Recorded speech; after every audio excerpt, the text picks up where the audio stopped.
चलिए गाइस, फिर से एक केबीसी का सवाल पूछता हूं। आप लोगों ने नोकिया कंपनी का नाम तो जरूर सुना होगा और नोकिया मोबाइल आपने या आपके किसी फैमिली मेंबर ने यूज भी किया होगा। मेरा सवाल यह है कि नोकिया कंपनी या नोकिया मोबाइल का नाम नोकिया कैसे पड़ा? इसके पीछे का रीजन क्या है? नहीं जानते ना? तो चलिए मैं आपको बताता हूं। इसके पीछे का रीजन ये है कि नोकिया फिनलैंड का एक शहर है और ये वही शहर है जहां पर नोकिया के मोबाइल बनाए जाते हैं। इनफैक्ट नोकिया शहर की वजह से नोकिया कंपनी या नोकिया मोबाइल का नाम नोकिया पड़ा। है ना amazing fact? Guys, English language यानी कि अंग्रेजी भाषा में इस्तेमाल होने वाले शब्दों का एक फैक्ट बताता हूं।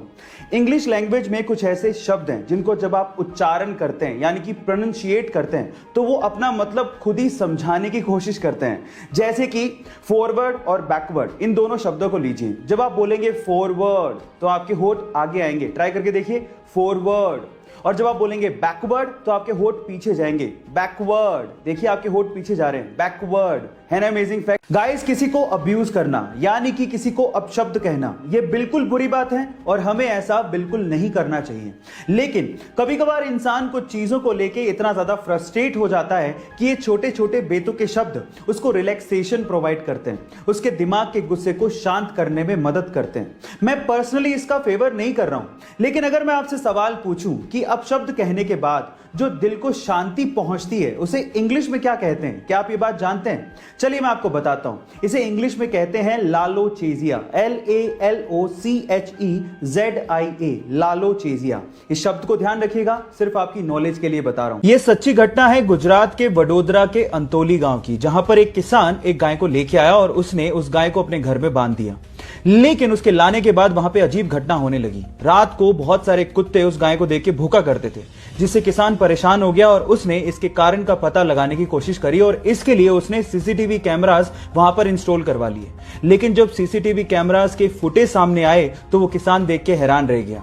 हर रात को एक तेंदुआ यानी कि लेपर्ड उस गाय से मिलने आया करता था। जब किसान ने इसकी अच्छे से छानबीन की तो पता लगा कि जब तेंदुआ छोटा था तो उसकी मां की मृत्यु हो गई थी और उसके बाद से इसी गाय ने उस तेंदुए को पाला था और इसी वजह से वो तेंदुआ रात में उस गाय से मिलने आया करता था।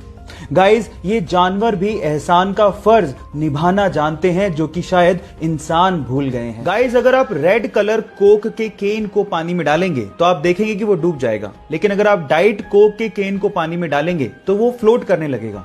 सवाल ये कि ऐसा क्यों होता है? आप में से कई लोग शायद ये कहेंगे कि ये मटेरियल की वजह से होता है जो कि कोक के केन को बनाने में यूज हो रहा है, लेकिन गलत। एक्चुअली ये हो रहा है डिफरेंट टाइप की शुगर को यूज करने की वजह से। आपको मैं आपकी जानकारी के लिए बता दूं कि रेगुलर कोक में रेगुलर शुगर यूज की जाती है, जबकि डाइट कोक में एक आर्टिफिशियल स्वीटनर एस्पर्टाइम को यूज किया जाता है जो कि शुगर से काफी गुना ज्यादा मीठा होता है, जिसकी वजह से उसकी बहुत ही कम क्वांटिटी से काम चल जाता है। और इसी एस्पर्टाइम की वजह से, क्योंकि उसकी क्वांटिटी बहुत कम यूज हुई है, डाइट कोक पानी के मुकाबले बहुत ही कम डेंस होता है और फ्लोट करने लगता है। इंडिया में हर साल 28 फरवरी को साइंस डे यानी कि विज्ञान दिवस मनाया जाता है। उसके पीछे का रीजन यह है कि 28 फरवरी 1928 को डॉक्टर सीवी रमन ने रमन इफेक्ट की डिस्कवरी की थी।